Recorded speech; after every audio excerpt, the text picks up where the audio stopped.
Well, this evening's presentation is the Constitution and the Rule of Law, and it will be presented by Peter Olney.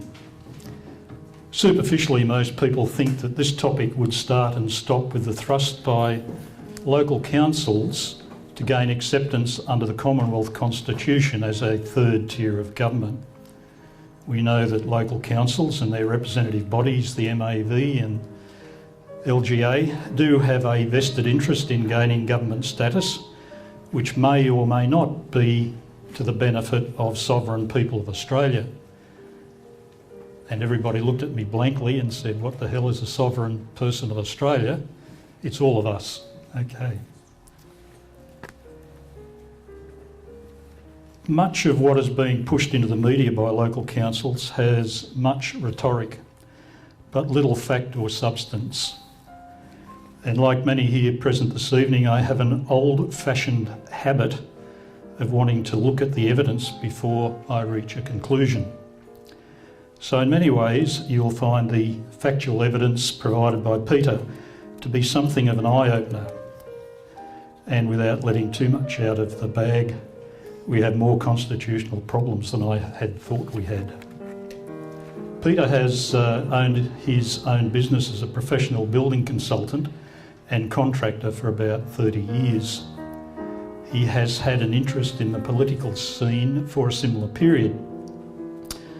Back in the 70s, Peter kicked off as the foundation president of Call to Australia. Peter's objective is to provide factual knowledge on the Constitution and on some of the current difficulties in this area. Peter has asked that questions might be held over until the end of his presentation, when more than adequate time will be available for questions and answers.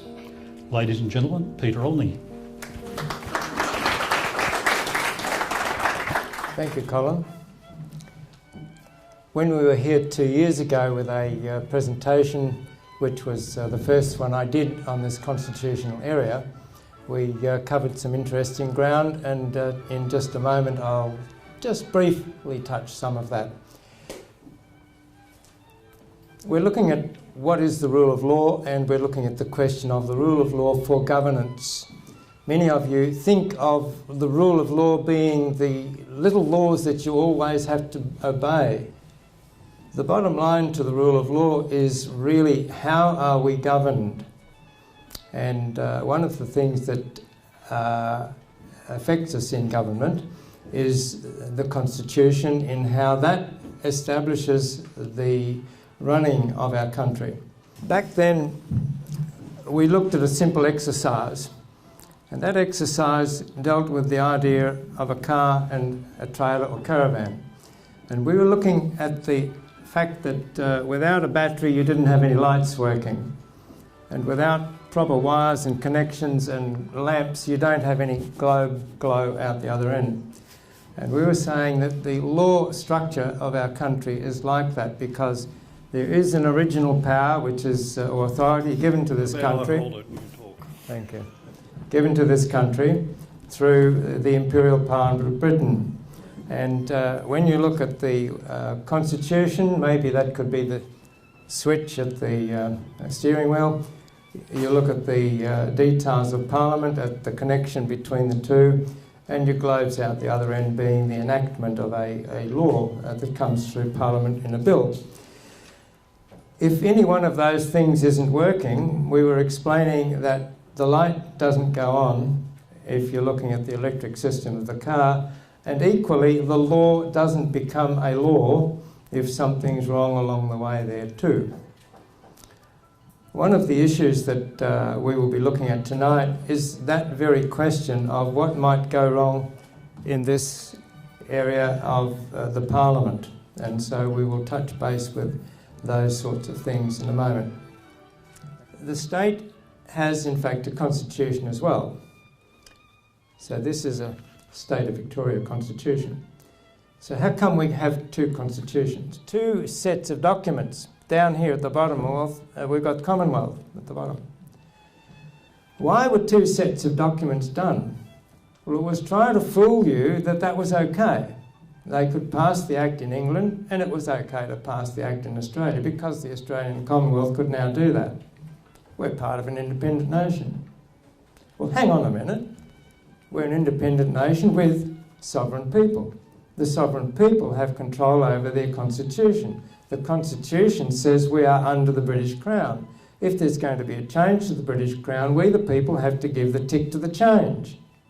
If there's going to be any constitutional change in the structure of our lawmaking, in the structure of our courts, in the structure of the way Parliament operates, we the people are the only ones who can give the authority or the approval. We the people are the only ones with the authority to give the approval to those changes. That requires a constitutional referendum. We haven't had one. So what's this Australia Act 1986 Imperial actually doing? And we'll come then to the question of the Australia Act 1986 Commonwealth again. When the Imperial Parliament passed its law in Britain, that was a fact with authority. And Britain stood back from any lawmaking at all, any involvement with Australia at all. We'd already lost the Privy Council, appeal to the Privy Council, and now we're losing the opportunity for royal assent to be considered in a proper way through the constitutional setting where Britain still had an involvement.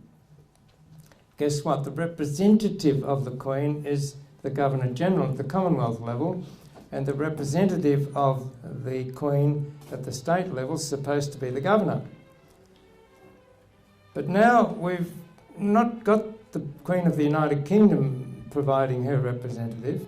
We've actually got the Queen of Australia involved since 1973, which means, well, who the heck's this Governor-General and who the heck's this Governor? Are you following what I'm saying? Seeing a few nods. We've got problems. I've used the word hiatus or void. If I have 3 chairs in front of me here, and the 3 chairs were occupied, so I'm not dealing with anyone personally here, and one of the chairs was taken away, and those 3 chairs represented something of our governance, and all of a sudden one of the chairs is taken away. It's left for the 2 chairs to struggle with, but put another way, because the 3rd chair's taken away, there is now no authority. I reflected on the idea of the 1986 Commonwealth Act trying to bring into play the fact that they were to bring constitutional arrangements affecting the Commonwealth and states into conformity with our status as a sovereign, independent and federal nation. So what should have been done? Well, there should have been a recognition of the constitutional hiatus with the United Kingdom Crown standing aside, and that needed fixing then. To rely upon agreement with the state parliaments to alter those constitutional settings was not a lawful method. It required the constitutional referendum. Over the years we've had a number of referendums, and that's a couple of pages recording the referendums that we've had, some of which were approved. In 1988, we had a referendum which dealt with the idea of we the people expressing our view as to whether or not we wanted a 3rd tier of government. Do many of you remember that? Some do. What was the answer? 66.69% in the state of Victoria said no. That's right. In 89, Joe Kerner made the Local Government Act 89 into fruition. That's right. So what our gentleman's saying is 2/3 of the people said no, we don't want it, and the states also voted no. So that referendum got the thumbs down. That means that constitutionally you've got the federal and the state levels of parliament still, but all of a sudden the question comes around, how can another level of government exist in the Constitution of Victoria? Well, basically, we the people said no, it shouldn't exist there any longer. And this section, Part 2A, in the local, called local government in the Constitution under Section 74A, refers to the idea of there being the continuance of a system of local government, and that's now been altered. Local government is a distinct and essential tier of government consisting of democratically elected councillors. You see, how can you have government as a third tier when in fact we the people have said no, we don't want a third tier? How can you have government under the Westminster system of government, which requires three foundational principles to be operating for it to be starting to look like government, and those things are the power or authority in Parliament to pass bills or laws to tax the people.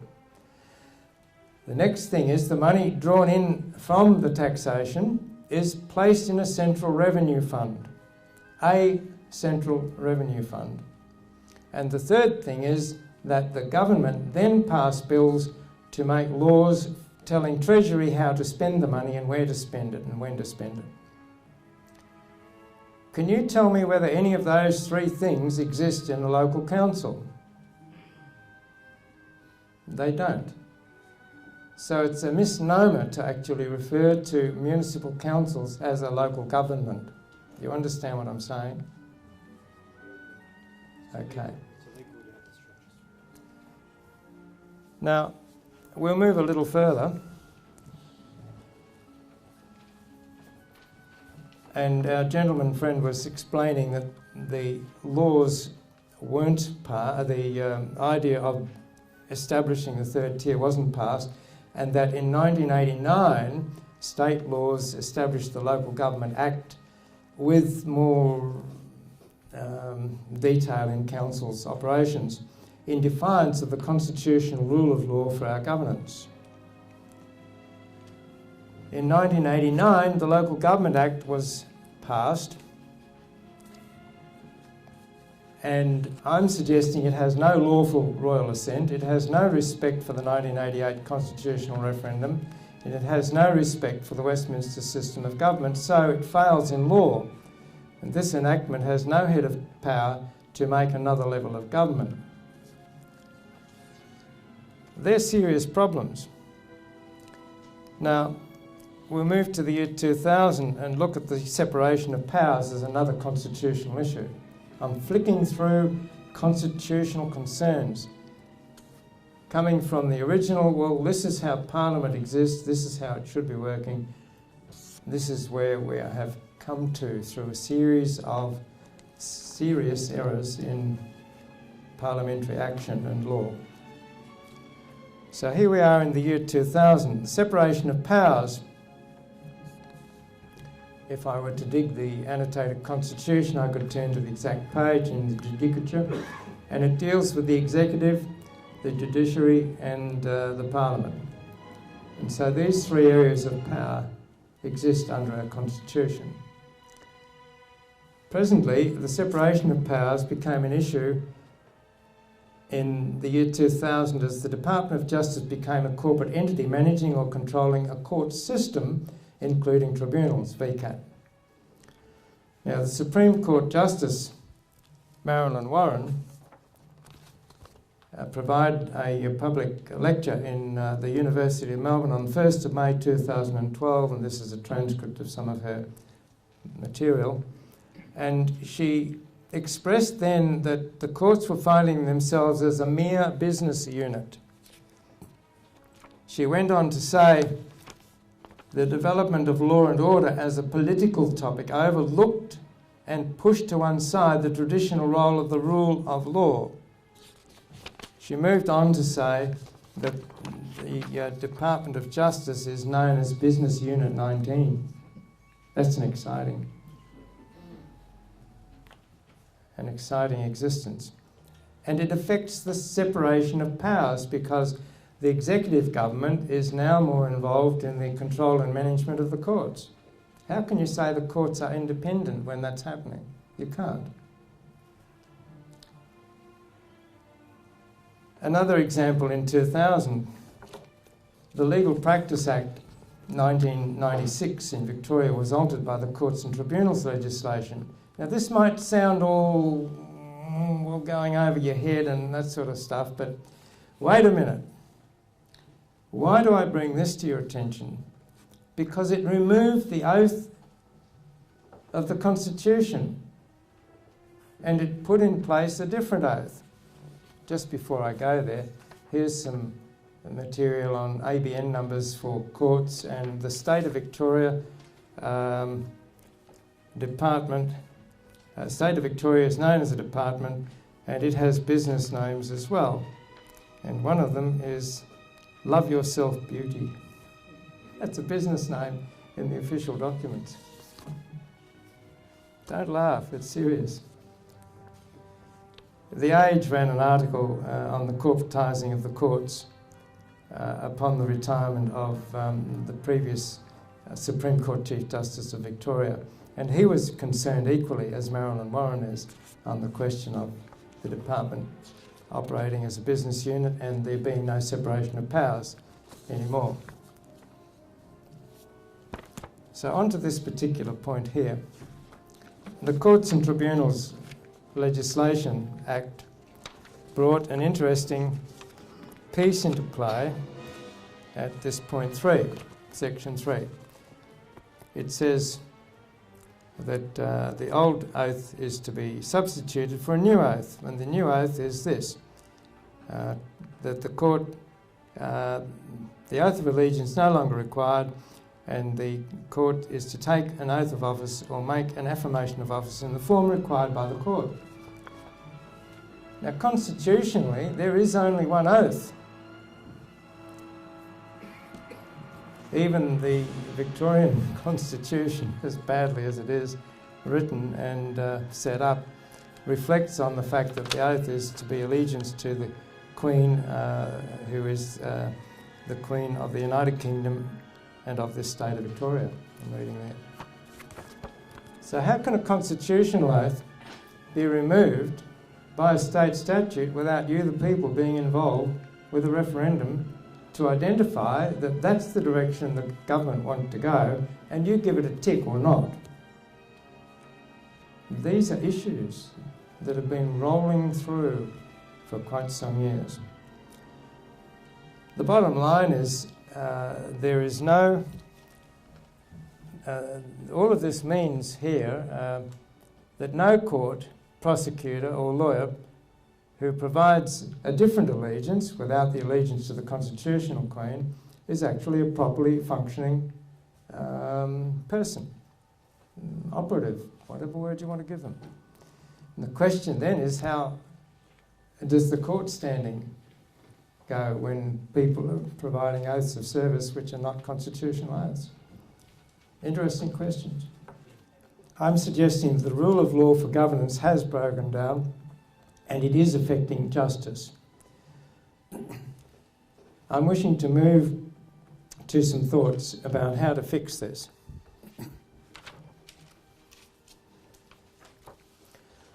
One of the things is to respect the sovereignty of people, and that was provided in our Constitution, and the framers of the Constitution were very clear, recorded in Hansard. And they say, we have provided for a judiciary which will determine questions arising under the Constitution. Now that's the High Court. And with all other questions which should be dealt with by a federal judiciary and or any state courts which the Constitution reflects as being relevant still. And it moves on to say, we've provided first that the Constitution shall be free. We are a free people. It shall retain a freedom, which is a free country. Next, that its government shall be by the will of the people. In other words, you elect government and the government should respect your will. And that means if you write a My Will letter to a parliamentary representative, your member, your local member, he should respect your My Will letter. That's the constitutional position. And thirdly, that the Constitution shall not, nor shall any of its provisions be twisted or perverted. What? Wow. I've just walked you through a few twists and perversions. called corruptions. And the current Victorian Attorney General has assured me that when the Corruption Committee comes into play, they'll be looking at all sorts of corruptions. Why are you laughing? You shouldn't be. Okay, we need to respect our sovereignty as a people. We need to re-establish the rule of law, reworking the Constitution by convention debates and a referendum, or referendums as plural, because we need to come to a new place. We need to hold to a separation of powers. And here's an interesting one. How many are familiar with the Eureka Stockade bang bang back in 1854? Some people here wouldn't. I'll just briefly give it to you. In the place called Ballarat, there was a whole uprising in 1854 because the then miners were having serious trouble with the price the government was placing for their monthly fee to be able to dig in the ground. Government was extracting a fee from all the miners. Now at that time I believe it was 10 shillings a month. Now that was a lot of money and a lot of miners couldn't afford to pay that. So that meant they were in trouble, and it also meant that there was a foment or a riotous condition developing, which came to a head when they did a stockade with all the timbers around and guns, and there was a fight early one morning between the Redcoats, the British Army, and the Australian multicultural citizens who lived in Ballarat at the time trying to dig for their gold. And some soldiers lost their lives, some people lost their lives. And I'm coming to the point that at least 6 of the rioters were brought to Melbourne to be charged in the Supreme, well, they were charged and taken to the Supreme Court to be tried. And there were juries in each of the trials. Now, there's a law in the land that said you've got to pay your 10 shillings tax each month if you want to mine. Yes. And there's a law in the land to say you can't riot. You can't be a bad boy. Yes. And these guys are before the tribunal, or before the Supreme Court, and the jury of 12 are listening to the case and ask then to make a decision and verdict. Not guilty, Your Honour. What? Not guilty, Your Honour. So what they were doing was judging the law requiring the 10 shilling fee, and they were judging the act. They said the law was excessive and wrong, therefore the act wasn't wrong. Now that's one of the early, if you like, democracy positions that Australia took, where the people of the country stood up against the powerful authority that was Britain at the time. So, trial by jury of 12 peers to judge the law in the case or cases that are before the jury and come up with a verdict. So if the law is too onerous or in fact unconstitutional or something's wrong with the statute law, then the jury is entitled to come up with a verdict. And it only requires 1 or 2 jury people to say, no, we haven't got a majority verdict, so therefore there's not guilty.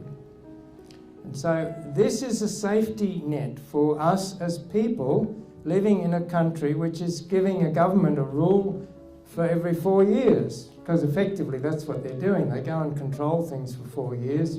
If you like what they've done, you might re-elect them. If you don't, you kick them out and you bring another lot in. So the issue here is there's a safety valve in proper trial by jury if the courts will only recognise that.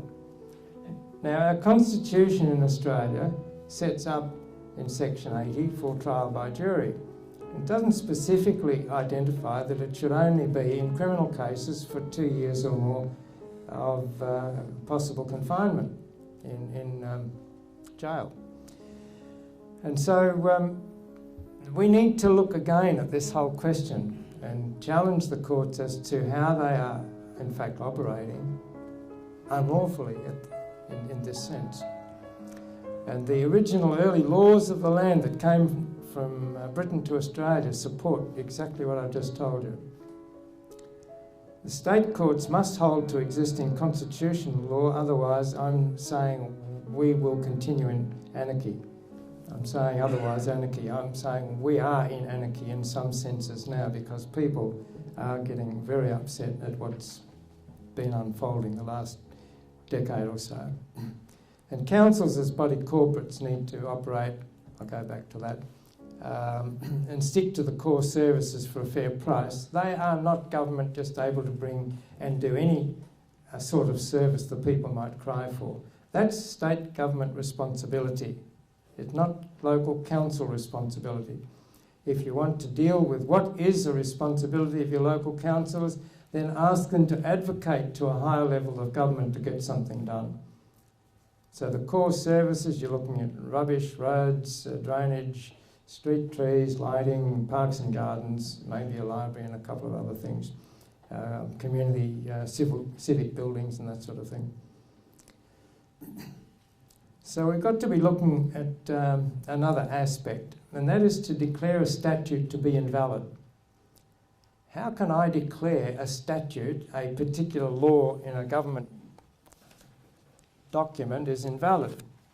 So if I look at the Local Government Act and actually identify one or other area in that I see to be unlawful because it's a statute that's improperly operating, it's not a constitutionally correct position, I am calling the statute as an invalid statute. I can do that and I can go to court and argue on that. But in the 1942 Uniform Tax case, it was said that if it is beyond power, it is invalid ab initio. Now, some of you might know what that means, but I've helped you. It means from the beginning. So as soon as the statute comes into play, that's the beginning of it. It's unlawful from the beginning. And so we have a right as sovereign people to work out whether or not we believe a particular statute to be lawful. And we need to be able to exercise in our right if we're taken to court to explain why. And that's why I've got a series of documents that I work with. Courts must respect the call made by the sovereign people to what is clearly unlawful in a statute. Democracy needs to be respected as the rule by the people, which means there is more to the issue than a vote every 4 years. On one hand, it is in the hands of all political people to make right what has been done wrong over the years, to correct corruption and to bring back the rule of law for our governance. Political parties are responsible to do so in the public interest, but will they, as I see them mostly acting in self-serving manner? We have a problem there. On another hand, it is apparent that democracy, as I've tried to define it, is actually a mess. It's been messed up by politicians with limited consequences. Election of government each 4 years is not enough to control an erring government. Peter, this situation we're in, I mean, it seems like we can sort of tinker with the system and dictate, or instruct is the correct word, our representatives to rejig the system. But I wonder if we're not perhaps in a situation somewhat akin to the Roman culture some 2,000 years ago, where you had a lot of you had rule of law, and but you had an element of corruption, and the Christian church at that time provided judges. So instead of go through being mauled by the system, you could instead defer to a person who had gained the respect of the people and would volunteer appropriate rulings in a similar sense to when the Church of England had gone a bit rotten and the Presbyterians started having church out in the fields and dealing with real issues of life unto the point where the status quo, the Anglican Church, had to join them or get left behind. Yes, thank you. Your point is very good. And it is a point that does exercise my mind, and without telling tales out of school, I'm looking with others at that issue. Okay, thank you.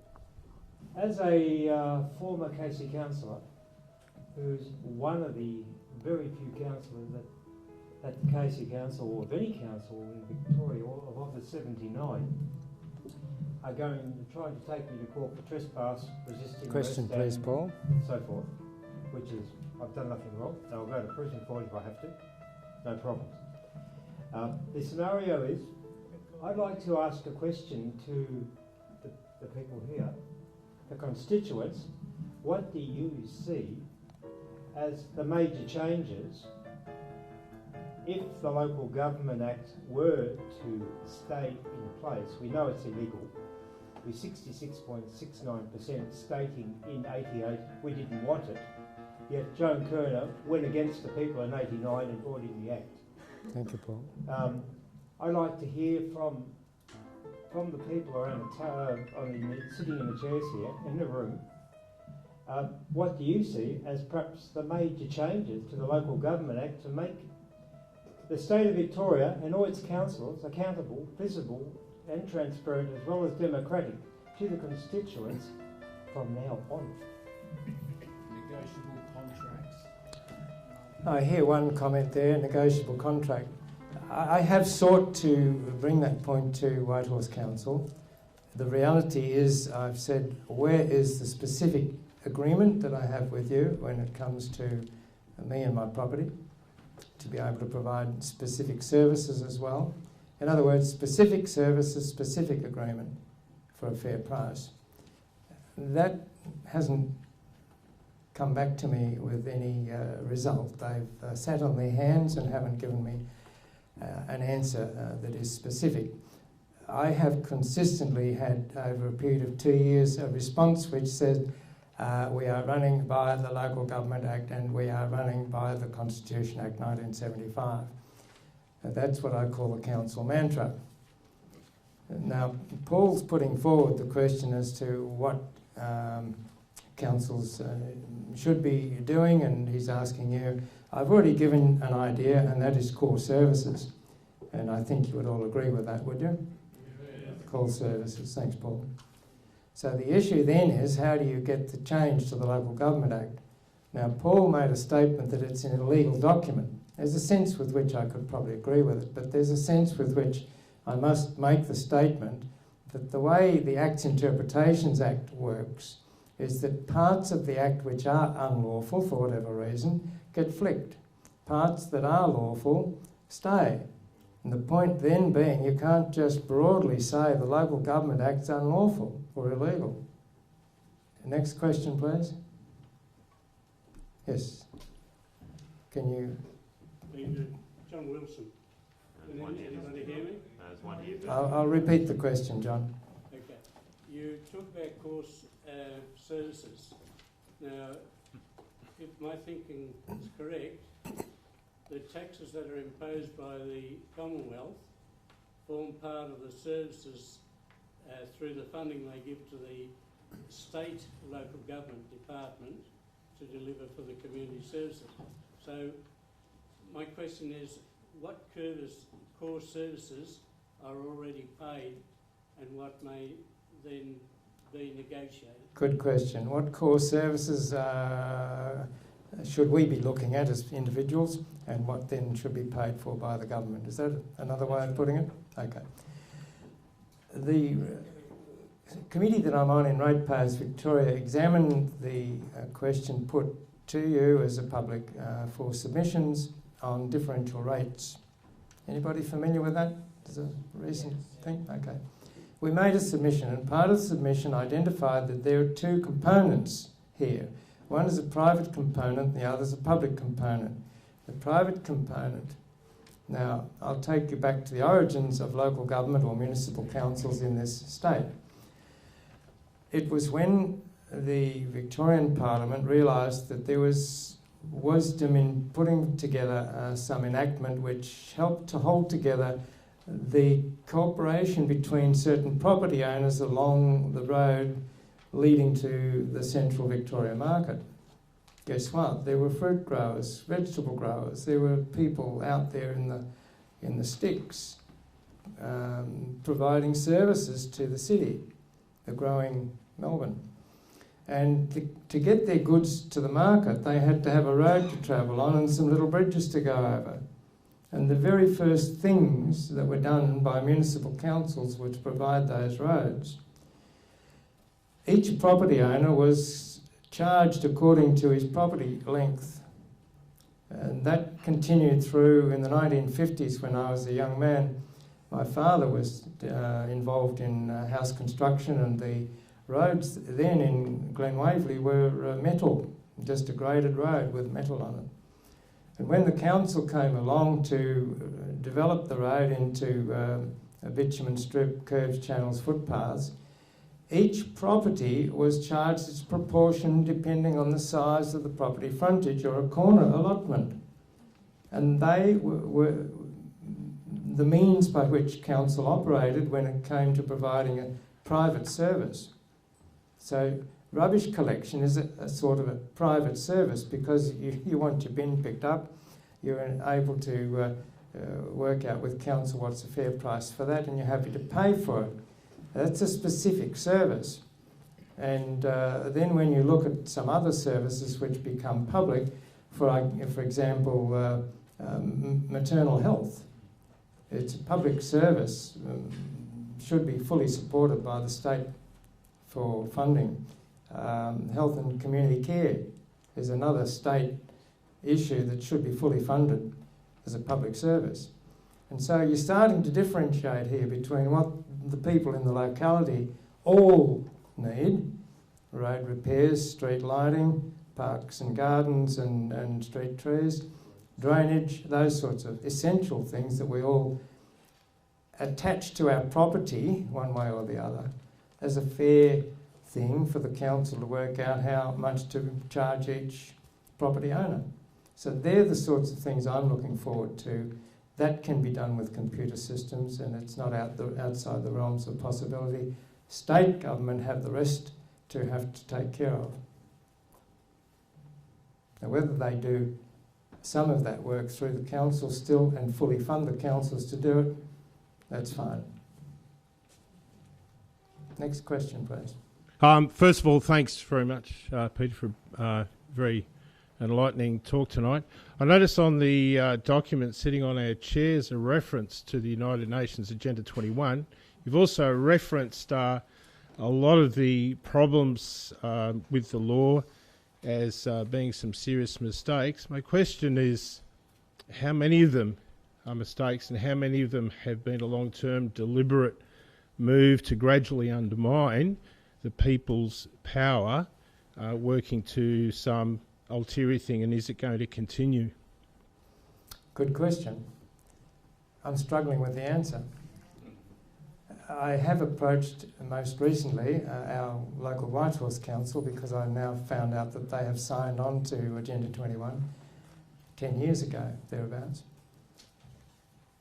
And I find the attitude of the sustainability manager in Whitehorse Council is along the lines that if there is an economic value to working one or other sustainable agenda, then they're into it.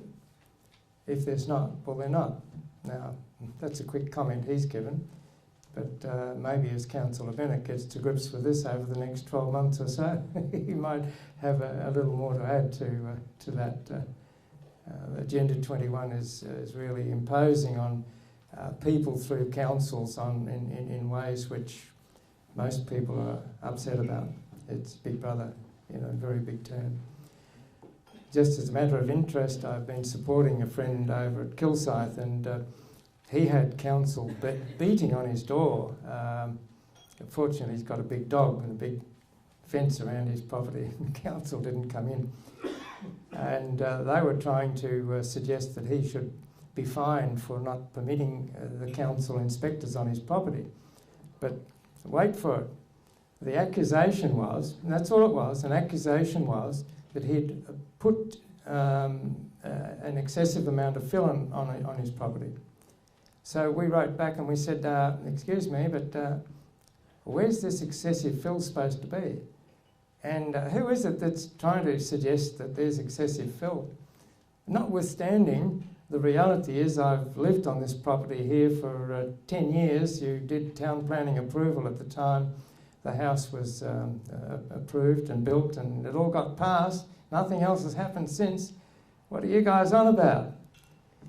We finished up with an apology from the council in writing, humbly expressing that they were wrong and wanting to back out. It's that sort of thing going on with environmental planning, environmental acts and sustainability stuff. Not happy, not happy. You see, the rate notice coming to you is called a tax invoice. The issue you have to determine in your own mind's eye is whether or not you gave the council consent to charge you for any services and what that might look like.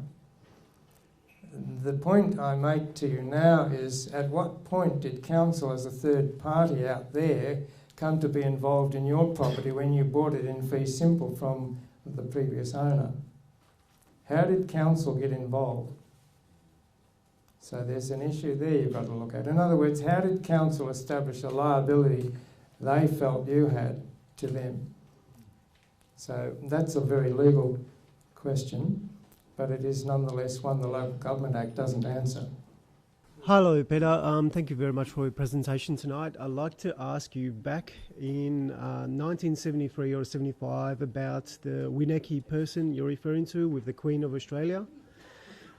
Was the Queen of Australia, as in the words Queen of Australia, is that maybe a trademark or just a name that was put forward through which power was given so to enact this Wineki person, or Okay, let's try and handle the Queen of Australia question.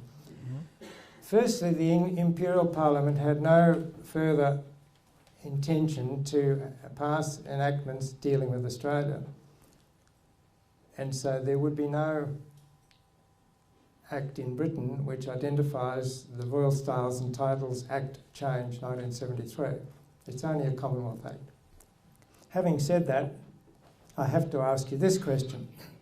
How many here might in fact be involved in more than one business, and therefore a director on business A and a director on business B? If you're not, it doesn't matter. I'm going to make this point to you.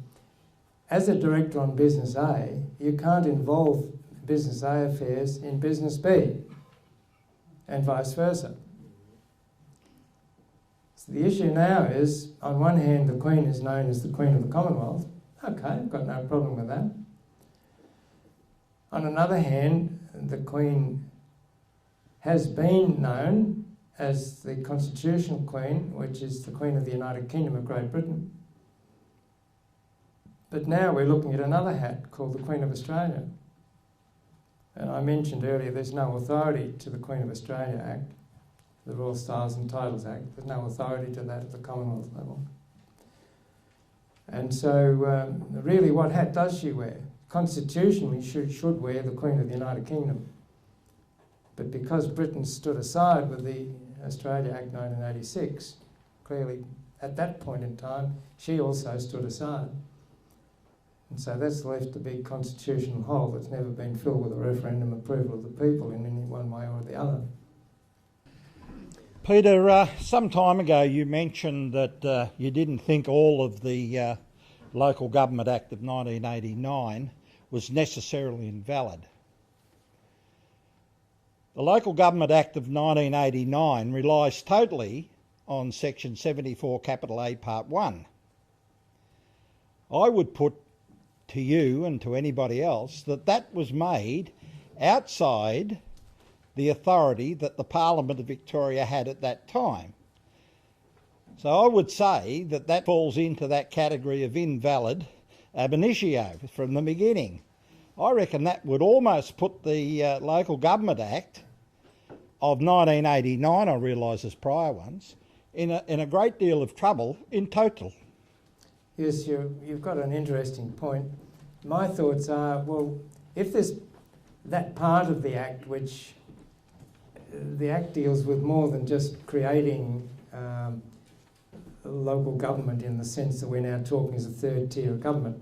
There is more in that Act than just that. And so the question really is what might be left, and if that part's invalid, then, and maybe some other parts are even invalid, then what might still stand in law? Well, you've got an 1855 constitution. Yeah. You've got some other municipal enactments along the way. Yes. What therefore might still stand in law. The point I'm making is the 1989 Local Government Act would be the one that would be in trouble. I know, The I know. 58 one or the 56 one would stand fine, but the 89 one, in total, I would submit, would be in a great deal of trouble. I wasn't trying to labour the people with that amount of detail. Right. Sorry. But I think some of you may gauge what Kelvin's trying to say. The gentleman at the microphone over there. Yeah. Is there any option for criminal prosecution or charges of council, the heads of the council because they've broken their oaths, etc., by implementing this sort of unenacted acts on the people? Okay, I'm not sure what oath they have in fact put in place at this point in time. I am aware that Whitehorse councillors were required under a code of conduct to make a certain oath, but in terms of the CEO at Whitehorse, I'll track you back to how I handled it, and that was going to insist that certain understanding exists with some of these legal areas that I've been opening up to, and therefore council's got a problem to charge me rates. And she then wrote, well, if I didn't pay my rates, then she would come ultimately and claim my house and recover the rates. And I have responded to that and said, if you are acting illegally in doing what you're doing, therefore you are actually causing a demand for money with menace, which is a criminal offence, and therefore 3 years jail to her. That's on the books right now. Oh, it's a question and a statement. Hello, Peter. Thank you very much. To everyone, I want to say that I've taken the responsibility of not paying my rates under the compartment of capital improved value on my house. However, I am paying the waste and management collection. So I want to make you think, by you accepting your local council to charge a fee against capital improved value. Is this a question to me? Well, I'm just going to, yeah. Please. Oh, okay, yeah. Respect the question. All right, yeah, okay. Okay, so by us, okay, I'll do that. By us allowing the capital improved value aspect, that the council can charge a tax on your capital improved value, are we giving up our fee simple title rights? The question is whether or not that's a fair way of taxing, and if it is, whether the council can in fact engage with a form of taxation per se, raising public money for public purposes. My conclusion is no, the council haven't got that role, they haven't got that authority, so it doesn't matter how they try and busy themselves with some capital improve this or side value or whatever, it's still all a nullity. Yeah. And Peter, are you aware that they were actually destroyed the original title that I had on my house with the coat of arms with the unicorn and the lion, and the new title is a computerised copy with the Victoria coat of arms. I'm not sure that we're wanting to go there right now. Thanks, Mark. I think we can all see that the rule of law is a relatively complex area. But when broken down, as Peter has done, the state of corruption of our system of law becomes ever more apparent. Where are we up to? Pretty obviously, Peter is pushing the local council and forging towards a federal court or high court determination. That's one direction. The other direction is the referendum which has been purported to for later this year in September with the federal election. But I'm not sure how many people might have picked up on an article by Philip Hudson, the national political editor for the Herald Sun. PM told to break promise on the 2nd of February. Julia Gillard is being urged by senior Labor figures to break another promise. How unusual, very predictable. And dump plans to hold a referendum about local government. The pledge to recognise local government in the Constitution was part of the Prime Minister's agreement with the Greens and independents to have their support to govern. It's also in the ALP platform. But some MPs believe it could become a distraction and chew up electioneering time. So much for the sovereign people of Australia. A parliamentary report last month recommended a referendum on local government should be held this year to fix Section 96, which Peter referred to, Section 96 of the Constitution, and legal uncertainty whether the federal government can provide funding to councils. And I guess that the committee called for the Attorney General's Department to release a draft of legislation by the end of January so public consultation could begin, but that hasn't happened. So whether there is a referendum or not, who knows? But I guess one of the things is that we really have to look very, very hard at what this referendum contains. If it's simply going to create local councils as a third tier of government, i.e. local government, we have to be very careful about what powers they obtain. If they obtain government powers,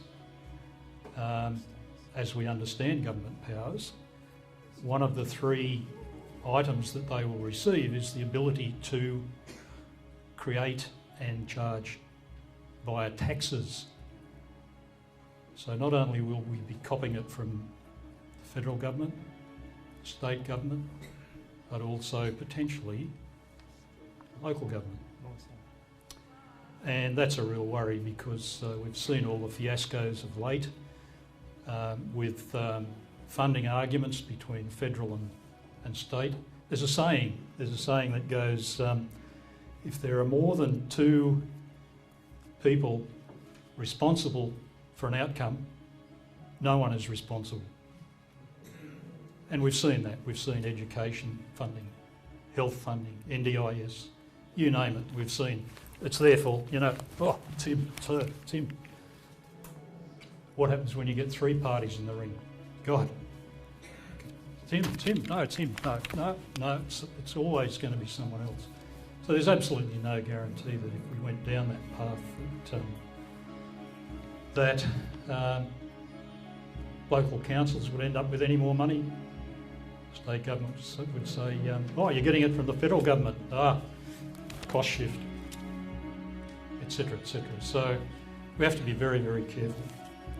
So that's the two thrusts that are occurring at the moment.